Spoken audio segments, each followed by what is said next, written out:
ভাই আপনি যেহেতু অনেক জনপ্রিয় একজন ছাপি ব্লগার, বুঝলাম না প্রশংসা করলো নাকি অপমান করলো। তো আমরা চাই আপনি আমাদের সেলুনে একটা সার্ভিস নেন। এই ধরেন চুল কাটা বা ফেসিয়াল, আপনারে আমরা ফ্রিতেই সার্ভিসটা দিয়ে দিব। এর বিনিময়ে আপনি আমাদের এই সেলুনটার একটা ভালো রিভিউ দিয়ে দিবেন। আপনি কি রাজি স্যার? ফ্রিতে পাইলে কে না করে। হ্যাঁ অবশ্যই আমি রাজি। আমার তো আসলে টাইম ম্যানেজমেন্ট করতে অনেক প্রবলেম, তো আপনাদের জন্য আমি টাইম ম্যানেজ করব, কোনো প্রবলেম নাই। ঠিক আছে sir. A few moments later. আল্লাহ, মানে কি করতেছে এগুলি?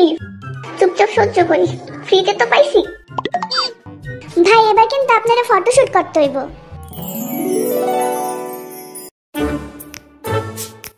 মুখ খুলে হাসেন, আপনার মুখ খুলে না কে? আমরা কি আপনারা জোর করতেছি? না ভাই, তাহলে মুখ খুলে হাসেন। এইরকম টর্চার হইব জানলে জীবনও ফ্রিতে করতাম না। ফাইসা গেছি আমি, ফাইসা গেছি আমি, ফাইসা গেছি মাইনকা। A few moments later. ভাই এবার কিন্তু আমাদের সেলুনে অনেক ভালো একটা রিভিউ দিতে হবে। আপনি কি রেডি? হ্যাঁ ভাই রেডি। আমাদের এই সার্ভিসটা আপনার কেমন লেগেছে স্যার, যদি একটু বলতেন।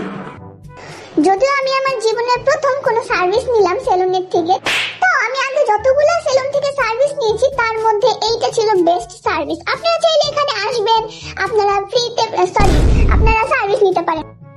আরে আল্লাহ, ভুল করে তো সত্যি রে করে দিছিলাম। হ্যাঁ ভাই আপনারা নিতে পারেন চাইলে। Thank you sir, thank you আমাদের সেলুনে এত সুন্দর একটা রিভিউ দিয়ে দেওয়ার জন্য। আসলে আমরাও অনেক খুশি যে আপনি আমাদের এই সার্ভিসটা পেয়ে অনেক খুশি হয়েছেন। আপনার মতো একজন ফেমাস মানুষ আমাদের এই সেলুন থেকে সার্ভিস নিল, আমরা সত্যি উপকৃত স্যার। It's okay. ফ্রিতে দিছে আবার কত বড় বড় কথা। জঘন্য সার্ভিস, এরকম জঘন্য সার্ভিস আমি আগে কোনো জায়গায় দেখিনি। স্যার আপনিও কিন্তু আবার আসবেন আমাদের সেলুনে। প্রিমিয়াম সার্ভিস আমরা ওপেন করবো, আপনি সেই প্রিমিয়াম সার্ভিসটা নিতে কিন্তু অবশ্যই আসবেন। আই বলি তুই বই থাক, বাচ্চা থাকতে তো সেলুনের আশেপাশে আমি জীবনে। হ্যাঁ অবশ্যই আসবো, অবশ্যই আসবো। আমি এখন যাই। হ্যাঁ Run.